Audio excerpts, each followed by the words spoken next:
Welcome to Between the Sheets podcasts, exploring midlife and everything in between with Dr. Samantha Worthington and Brendan Neal. G'day, Sam. Good evening, Brendan. Or Dr. Samantha. Yes. Someone tried to call me a Mrs. the other day. I was so offended. Oh. You worked pretty hard for that, I Doctor. did, yeah. Just so that I didn't have to be defined by Ms. or Mrs. That's extreme. I've really pushed the envelope. What are we talking about today, Brendan? Who goes first? Who goes first? All right. So explain what this is, because this was your idea. You did send me an email very late last night with a question mark saying, have you noticed, question mark. Let's talk about that in our podcast tomorrow.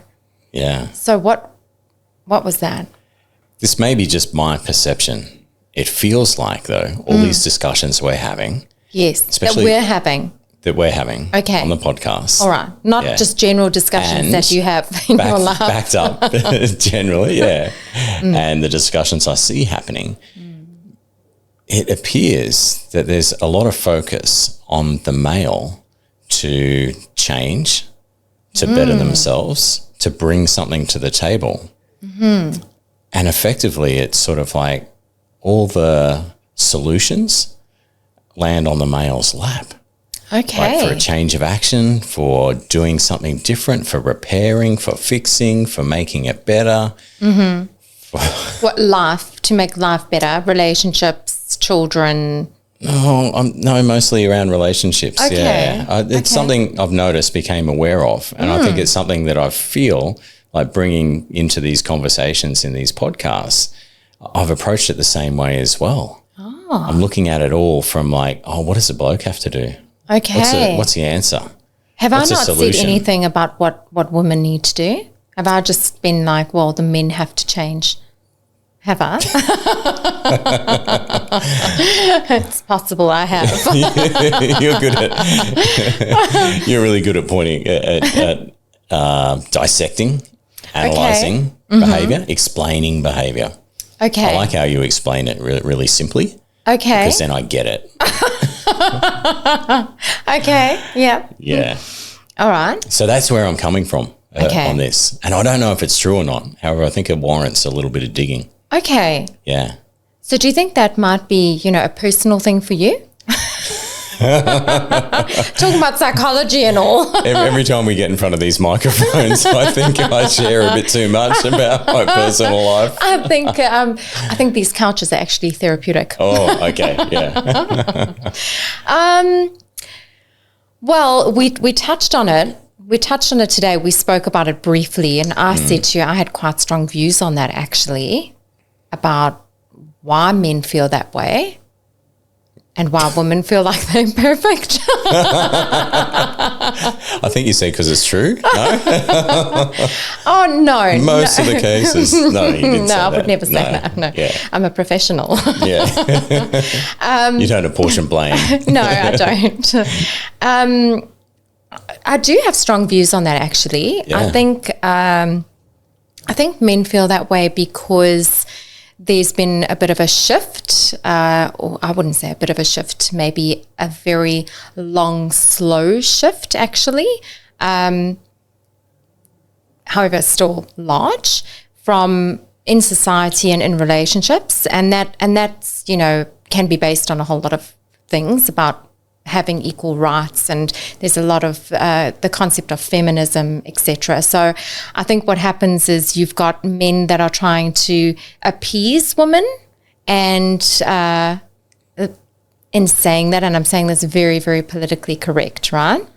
In saying that and in appeasing women, sometimes they lose their way as natural leaders in a relationship or in a home or as a parent.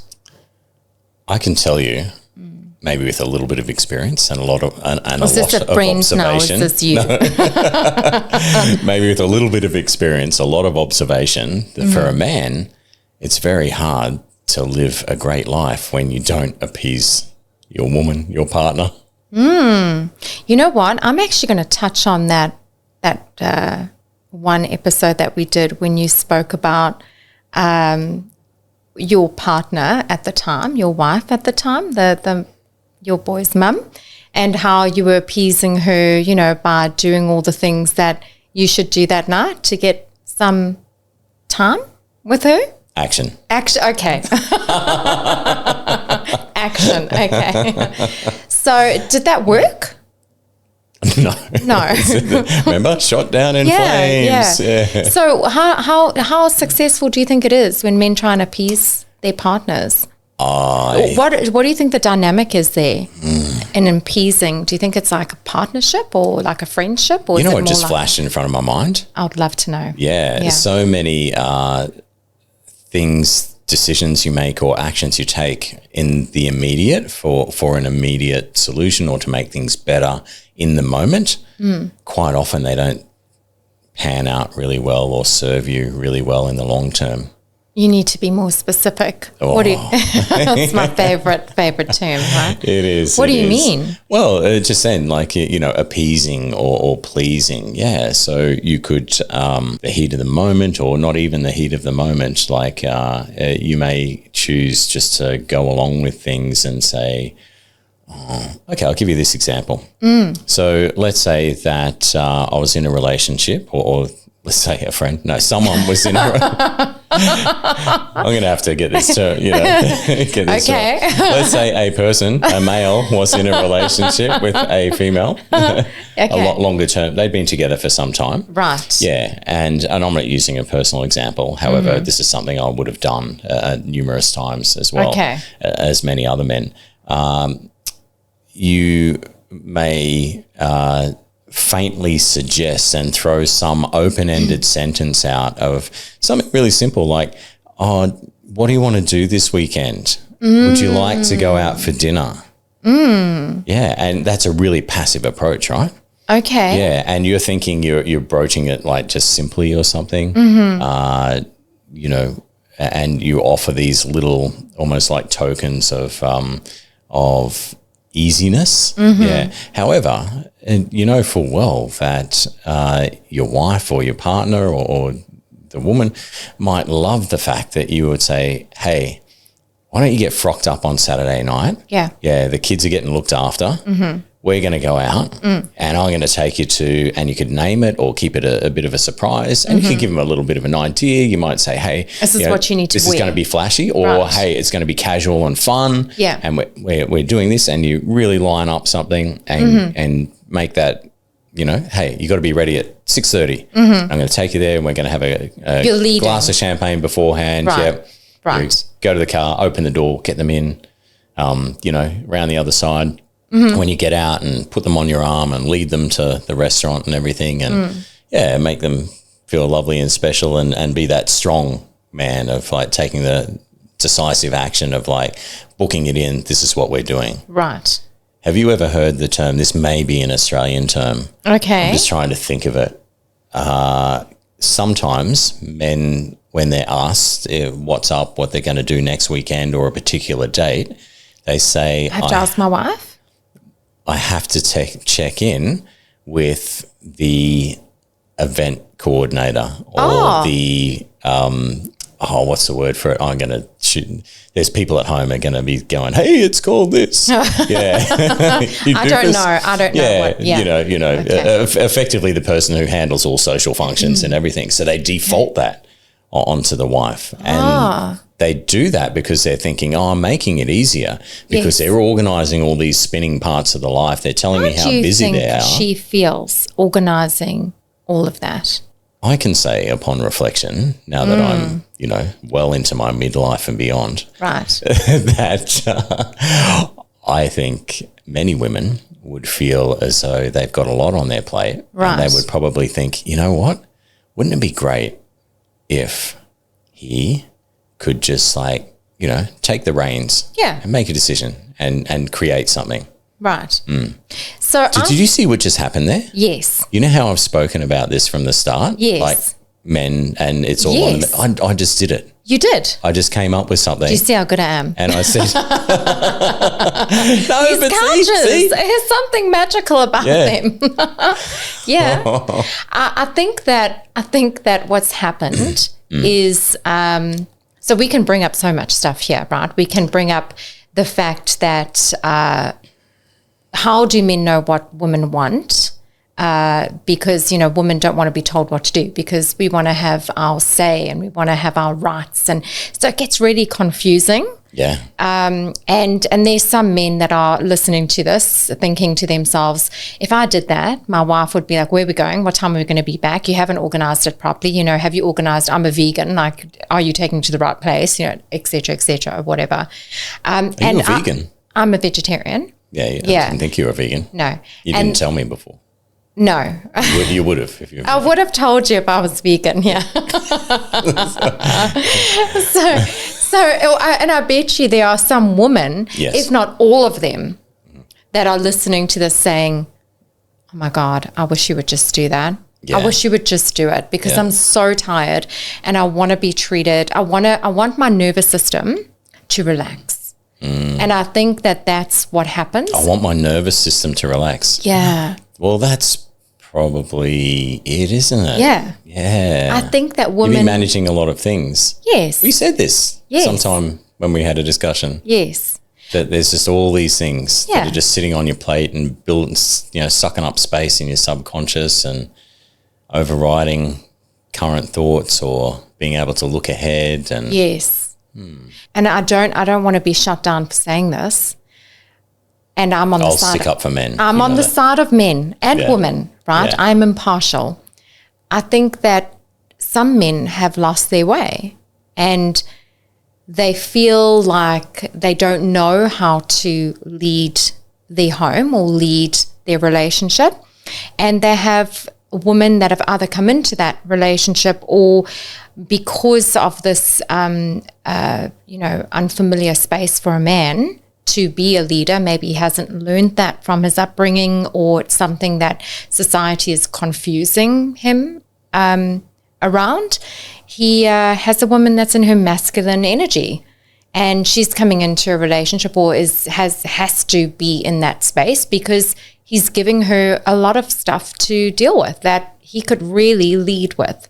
And then you're going to come up with this concept of this weaponized incompetence, right, as well. Weaponized incompetence. Yeah. Explain that one. So that is when anyone, not just men, however, it is dutifully allocated to men, when someone pretends that they don't do it well or they don't know how to do something basic like pack the dishwasher. I don't know how to pack the dishwasher. You do it so much better than I do. And I remember a couple of years ago watching a clip of a couple it was a clip of abuse. And the first thing that it started with in the clip was the man saying to her, what are you making for dinner? And she said to him, well, I thought you were making dinner tonight. And he said to her, well, you do it so much better than I do. And that is an example of weaponized incompetence. So putting a lot of things on the other person because you don't want to do it and pretending that they do it better than you. So you're almost manipulating them into taking on more things. And when that happens and men have that ability, and that's something that's learned, right? That's learned in homes. When men behave that way, women take on more and more because they want to get it done right. So when you say their way, So when you say learned in homes, modeled and sort of like viewed and witnessed and in action rather than explicitly? Definitely viewed in action. Yes, okay. Absolutely. Absolutely. So, and so do women. We are perpetuating what we grew up with. And I saw something today that said we are perpetuating habits and behaviors that our parents and their parents and their parents did, how they behaved. And even if we think we're doing the complete opposite, we're doing it just in a different way. So we don't even know that we're doing it. So often a lot of those behaviors are picked up in homes. Yep. Okay. Yeah. Yeah. So if you've got a home where you have a dad that works and the mum that looks after the kids and looks after the kitchen. I know some couples where the husband isn't allowed in the kitchen because that's her domain. That's who she cooks and she doesn't want him in there. And so when does she get a night off from cooking? Well, she should let someone else in the kitchen. She should. And he should offer and not say, oh, you do cook it so much better than I me. do. I've never had a man say that to me about cooking. Ever. What? That I do it better than them. No way. I think you need more time in the kitchen. Maybe. Yeah, maybe. Well, how else can you improve? Like, I can actually cook a few good things. Yeah. Yeah. I've no doubt. I'm gonna stand by that. Yeah. Okay. Yeah. So I guess that's something I feel pretty strongly about is the modeled behavior of parents. You know, and certainly someone who, as a married man and then being divorced, you know, you really have that opportunity of like self-reflection and also thinking about, okay, what do my boys see?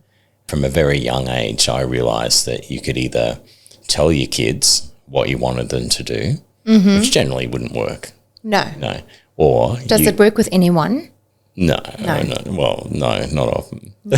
Unless you're paying them, right? Yeah. Or you could go and do how you would want them to live when they're older anyway, or even now as a younger person. And, they're more likely to sort of gain their lessons from watching it in action. Well, that example of Zaid, your youngest, getting involved in surfing. So he was watching you and your eldest son surf and surf and surf, and he wasn't, when I met you, he wasn't as involved as he is now in surfing. Yeah. And that's just from observing, right? Would you say? Yeah, he always surfed a bit with us. Yeah. However, I'd say that, it's probably, that is a connection point that he's seeking as well. Yeah. Yeah, and to jump in and surf with Balin and I. Yeah. And also with his brother, like they both surf together now. Yeah. And I think that's pretty cool because, his brother's got a car now and drives around. So he can like hang out with his brother. Yeah, much cooler than you. Yeah.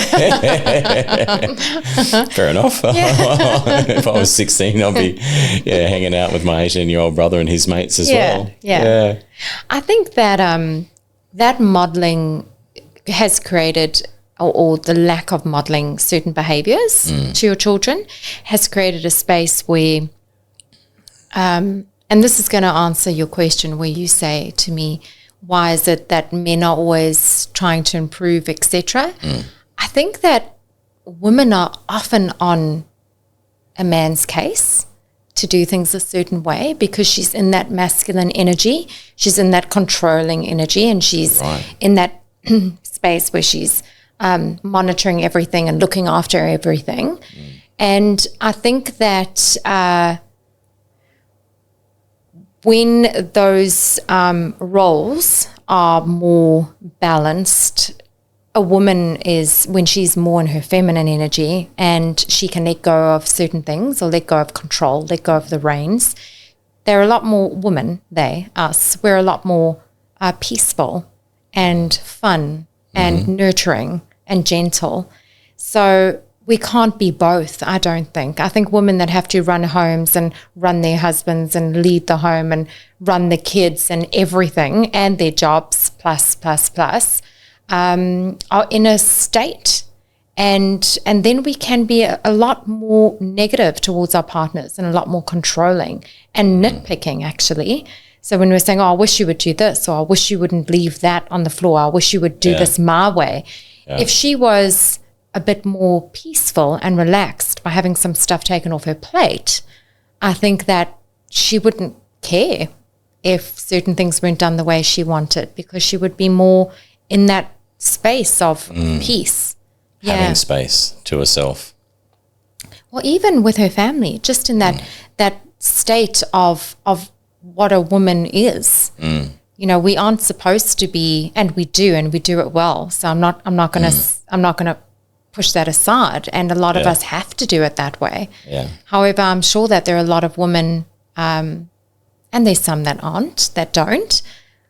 I do think there are a lot of women that would love a man to have that masculine space so that she could relax in her feminine space, in her natural way.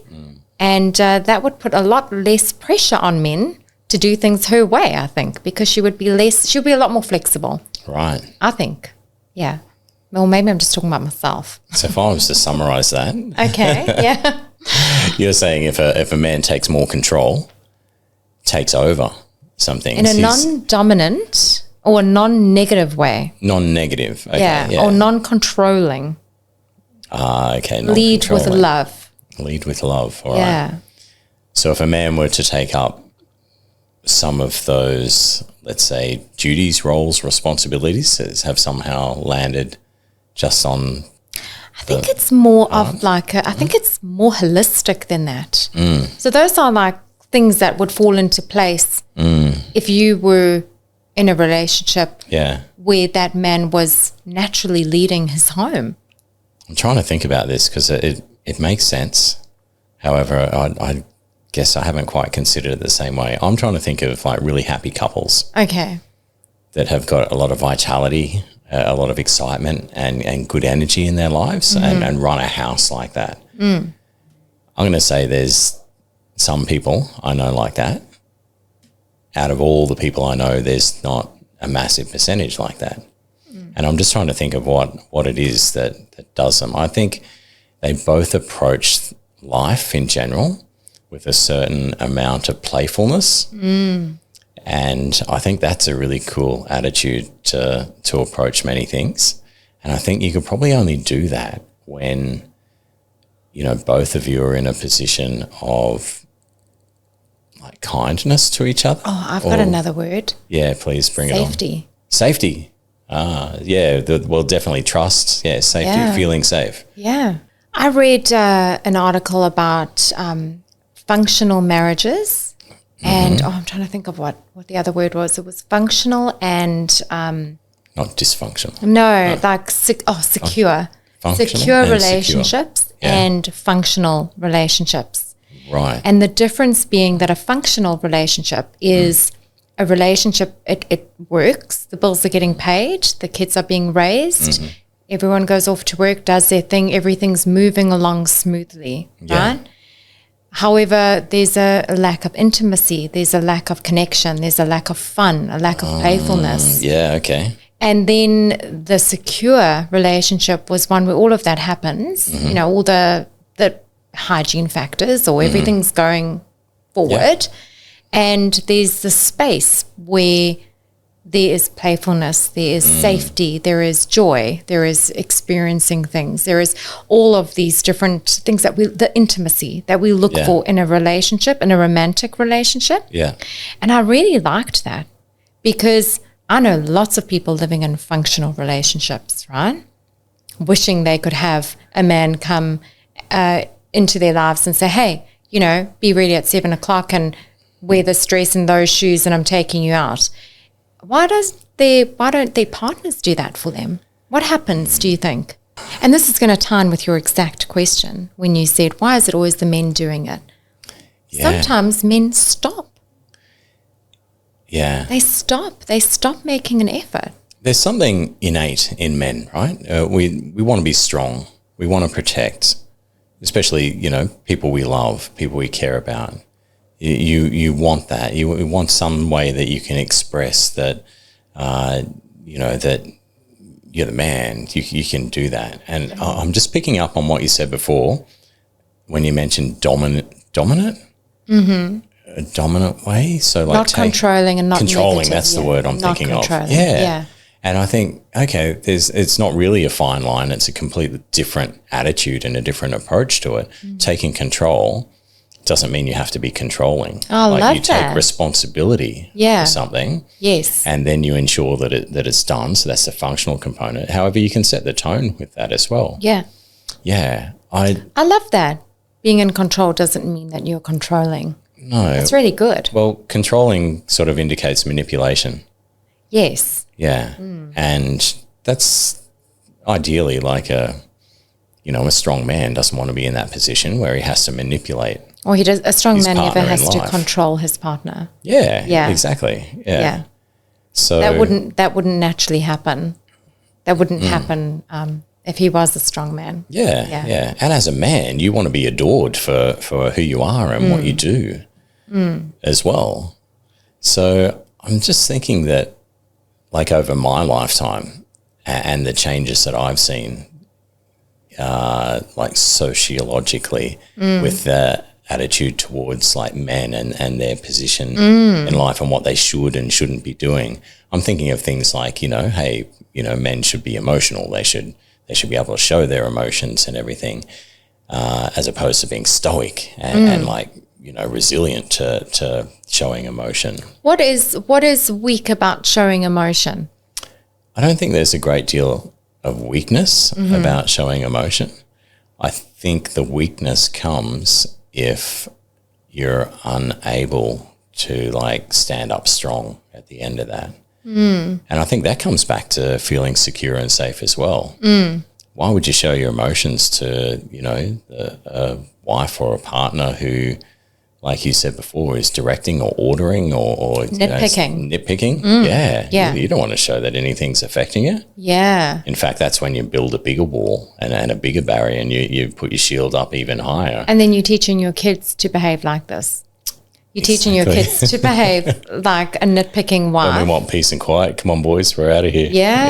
Yeah. Leave her. She's give her space. Sometimes when I feel like I'm in my masculine energy at home and I'm controlling the 3 kids and the dog and the cats and everyone else and telling them to pick that up and do that and, wash the dishes or whatever the case is. And it happened to me this week, actually, where I went into my bedroom and closed the door, did a few breathing exercises and said, this is not the type of mother I want to be. I don't want to be that person. I don't want to be out there like barking orders like a policewoman. That's not how I want my kids to see me.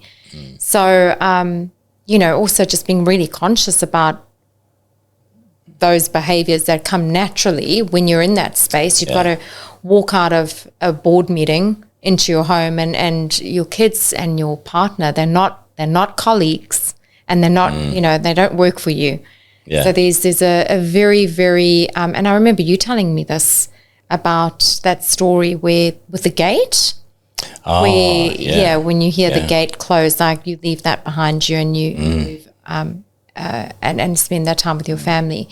And that's also another thing. So you've got a lot of strong women raising families and raising children who may be constantly in this domineering masculine energy. And what happens to their partners?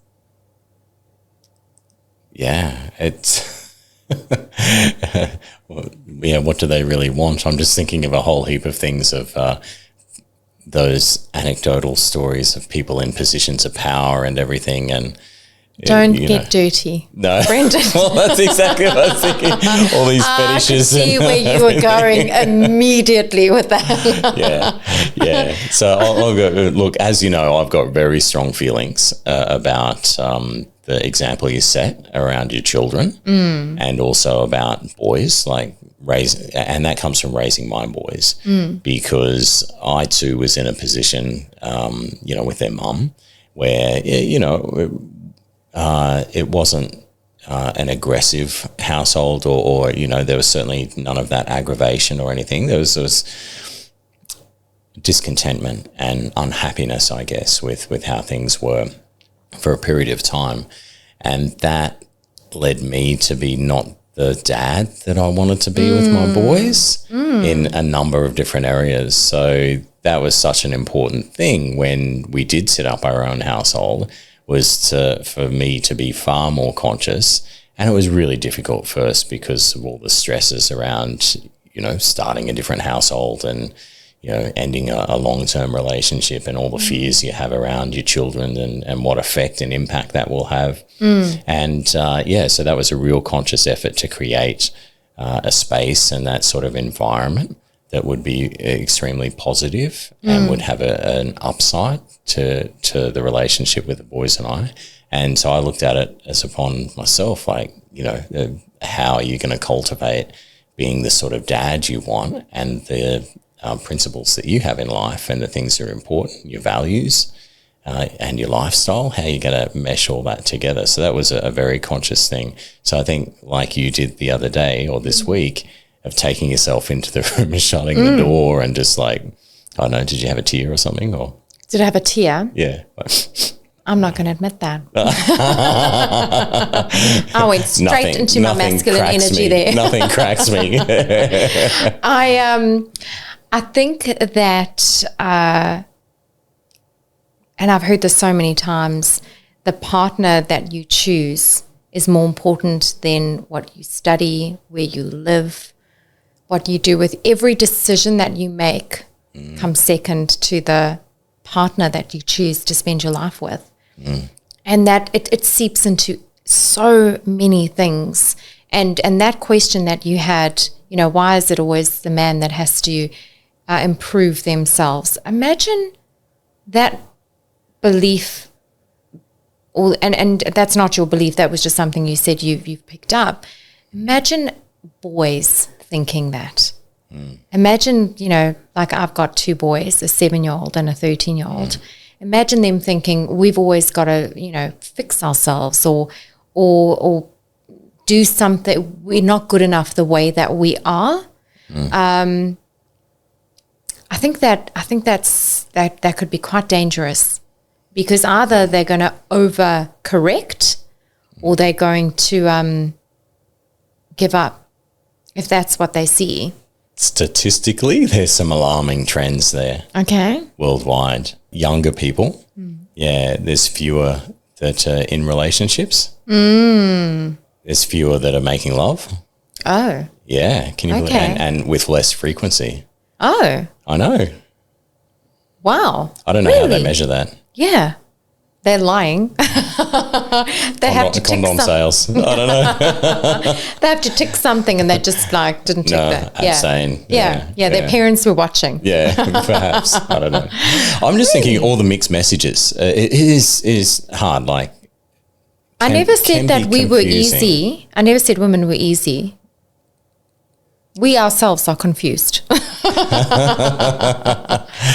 And we're just trying. Us blokes.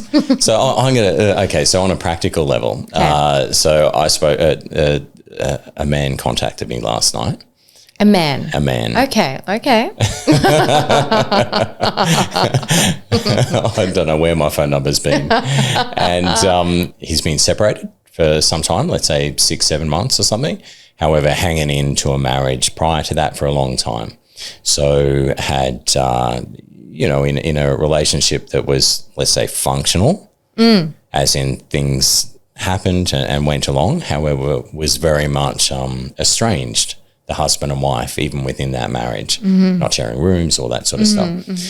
So he has he's been on the dating apps. He's been talking to someone. He's going to go out on a date. So this is first date, right? Okay. Yeah, a long time. Are they divorced now? No. Okay, no. they separated. Yeah. Okay. Yeah. All right. Yeah, and so anyway, in the common trend that we have seen, or that we've noted, I haven't seen any trends on apps. Dating apps. I don't know what you're talking about. No. So, okay, let me take you back. His ex, is already with a boyfriend, has someone, and has for some time. And so this is his first dipping his toe in the water, let's say. So his toe? Dr. Samantha, what do you say? Give him half the chance, I'm sure. In any case, his question to me, his message to me was some questions around what do I do, like the dating, like do I say coffee, like she works during the day, I don't know if she can get that time, do I say a drink, I don't really want to say dinner, like location, what do you think, and all these possibilities. I think it's like there's just so much confusion for guys. And so what did he say? What did you suggest? Well, I said, grow some. No, I didn't. No, I didn't Lead say that at all. Yeah. Well, I made some observations. Because she will be a single mother, midlife, right? Running a home. Yes. Really tired of making decisions. I don't know anything about her, however. No, I'm assuming, right? That's a good assumption. She just wants, she'll be middle-aged, I'm assuming. He's not a cradle snatcher, right? Right. So she'll be middle-aged. She'll be middle-aged and she will be tired and she will be looking for someone to take the lead. Well, if they've been exchanging nice messages, she'll be excited too and looking forward to it. Yes, of course. Is. Yeah. No, I mean tired in terms of making decisions. Yes. She'll be super excited. Yeah. So what did you tell him to do? Well, there were a number of considerations. Right. Yeah. So one was, around the whole alcohol thing, like because if you take someone and meet them for drinks, right, you don't want to do that late in the evening. Usually, you want to do it a bit earlier in the evening. Learning what? So, because you don't know where it could go, right? It could, you want to meet someone, and if it plan B, or you're always thinking exit strategies, right? in a nice is when way. You and I have discussions, and I say to you, not you. I always have exit strategies. So not the people. People should have a non-awkward way of cutting out in a nice, friendly, respectful manner if they need to. Right. Yeah. So why could you not do that a bit later at night over drinks? Well, you could do that. However, if you met earlier and had a drink, then you could assess how things are going. You can't do that later in the evening? Well, you could. However, then you've got that option of like, hey, maybe you could slip into a casual dinner. Oh, I see. Yeah, casual, nothing. Oh, you're quite strategic. Yeah, however, if you were to meet first up and then lob the whole dinner thing, then that brings into it like just such a range of challenges, right? Because you still don't know what that person may like or not like. Okay. And then you don't want to, well, you can if you want, but if you lead with I said, but. That was terrible. Oh my gosh, yeah. Yeah, that discounted everything I just said. You said but. Yeah. If a man were to lead with an expensive restaurant, well, what's he really? Said this before. What's he the leading with? Setting? Okay, is that just like, hey, I'm trying to attract someone through my wealth or perceived wealth, or is that? Do I have to take you to a nice place and rely on what's next? Them to provide the ambience and the thing, or are you going to be content with, me in a casual place? This is very complicated. So coffee, could have been an option. Well, you don't drink coffee. No. Okay. So no option there. Yeah. You're next. A nice walk. We live in a beach area as he does and she. Yep. Yeah, and many women put on their profiles, according to this gentleman, that they love romantic beach walks. Oh, that's so cliche. And the good thing with walking, motion brings on the emotion. Well, you don't have to look each other in the face as well. Okay. If you need that little bit of movement. It will be a bit of a shock later on in the evening. Oh, that's what you look like. I've been looking like this sideways. I think just turn to the side. Yeah, you could do that. So there are all these considerations, right? So the other thing is, what happens if you turn up and you buy her a drink? Yes. Buy her a drink. See, I've already set the standard there of what's going to happen. Okay. And she might like a drink and have another one, and before you know it, like you're with this, and if you're taking things a bit slow, and maybe she was a bit nervous or something. Next moment, maybe you got her into her feminine energy. You can lead her home. Can you give us some tips, just for the listeners out there, on how to get a lady in her feminine energy? I was just thinking before we go into that. I was just thinking. No, that's a whole. I would podcast. Be really difficult. I'd be really difficult because I'm vegetarian, and I would really. Imagine if someone tried to meet me at like a sushi restaurant or a fish restaurant. That would never happen. Okay. Yeah, that would be an absolute no. How about one of those Chinese restaurants where they've got all the fish and crabs and everything in floating tanks? I was with. No. Can I tell you the story? Yeah. Okay. So I think this was my honeymoon. Oh. Yeah. Okay. We were in Thailand. That's a different story you're looking at me for. However, the one I want to share is it was really cool. You go and beautiful places to eat, and the flavors are great. And we were in this lots of seafood. right? Yeah, and we're in this restaurant. Yeah, bullfrogs. Do you call them seafood or are they mammals? No, they're not mammals. No, they're amphibians. They're amphibians, Right. of course. Yeah. This lady gets one out of the net. These poor bullfrogs, and next minute she's like bang bang on the ground, clubbing it, and then someone gets served up and they eat it. Yeah. Did you eat it? No, I didn't. Like I that? chose not to order that because they looked really cute.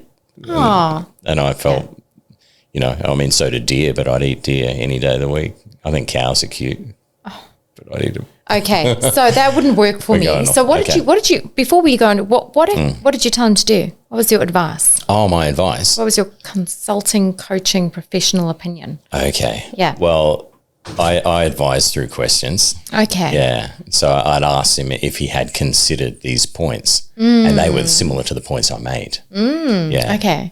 Yeah. All right. So what did he do? I don't know what time they're meeting up, actually. He didn't tell me that. okay, Yeah. However, they're meeting for a drink. Okay. Not late though. In case he needs to exit. Well, actually, that may be another signal, won't it?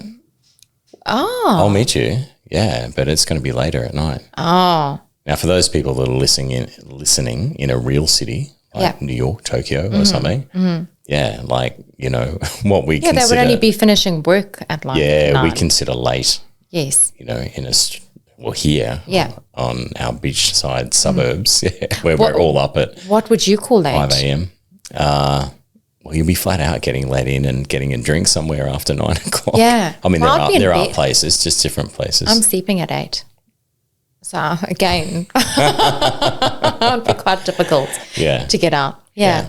So I want to steer you back into this whole perception that I had of it's men making the concessions or making the changes or having to do something. So I'm going to rephrase that and perhaps fix that up in my head a little bit as well, that it really is about redirecting your energies. And it's about bringing your A game to life. As a man. As a man. Yeah. Yeah. So I think, there are many men, and I've been through my life as well, where appeasing or taking that step back and letting it happen and feigning hopelessness because you think it's an easier route to go down. This is something I see a lot with men which is common in Australia, for them to do what we call FIFO work. So fly in, fly out work. So effectively you live somewhere. It's very common here, beautiful beachside suburbs here. Men will live here with their families. However, they will jump on a plane and go and work elsewhere, for a couple of weeks at a time. It's very common in the mining sector. And then you have other executives who might go away for a few days a week, fly down to Sydney or Melbourne or something. So I see that in those instances, those men allow that to happen because then the house goes easier, as in they're not there for a great chunk of the time. And so the wife or the missus runs the house. And often the problem occurs when he inserts himself back into the house and he disrupts everything. So as you're talking about that male energy instead of the feminine energy, and you gave an example about yourself or said when you're in that space, then you're pushing out almost like pushing out orders and everything. And that's not where you want to be. You want that space. So let's say you're in that position where you pull yourself out of the home life and then you reinsert yourself in as a male. Give us an understanding. What are some ways or what, how can... You know what I want to add as well to this is again, it's really more of a holistic way of being if we just go back to what our actual roles are, not in the home, not at work, whatever, just as we are, like as men and women. Okay, let me drop all that then. Oh, I want to add something though. Please do.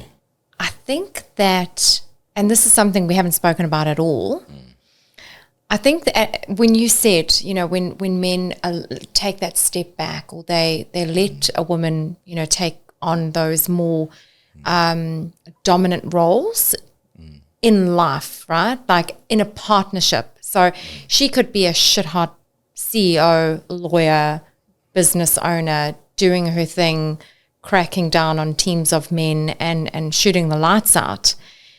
When she comes home and when she's in that space of who she is as a woman, as a mother, as a partner, it's really unattractive. It's like really off-putting for a woman to be with a man that she can control. We don't want to control men. Yeah. We don't want to control them. This is taking me back. I heard a psychologist say exactly that. Yeah. That a woman won't respect a man she can control. No. We don't want that. Yeah. So you know, the energy shift, because women have to be, you know, have to take up some of these roles and now have to work. There's this equal rights, and that's I support it 100%. However, what happens then is, you know, men trying to appease, like you've just said. They're trying to appease. They don't stand up for themselves. They don't lead. They don't have that masculine energy. They're not who they are naturally. And that's a lot more holistic than roles in a home or, you know, how you raise your children. It's a way of being. When a woman can control a man and when a woman can direct a man instead of the other way around, it's purely on attraction. It's not something that women enjoy. It's not attractive. So, you know, it's a way of being in a partnership, not necessarily the little things down to, you know, if I'm going to give you what I think would work, it's not things like, you know, well, do the dishes and help her in the kitchen, or, you know, those are, it's ways of being. You know, you want to be able to, those natural energies need to be in place. Yeah. For that intimate, secure relationship to occur, rather than a functional, we're roommates relationship. And so I just did the classic male solution seeking thing. Did you? Okay. Yeah, like give me tips. Oh, you did. Yeah. How do I fix it? So really, it's like in essence what you truly want and desire. So, okay, I'm just thinking now as a man, like, you know, what is it that I need from my woman? Yes. Or, partner, and, you want her to feel loved, safe, secure. Yeah.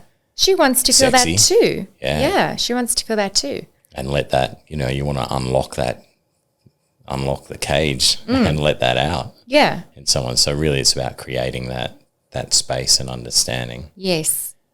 And I think that answers your question, or it makes your question null and void, isn't it? Like, why are we always having to better ourselves? It's not.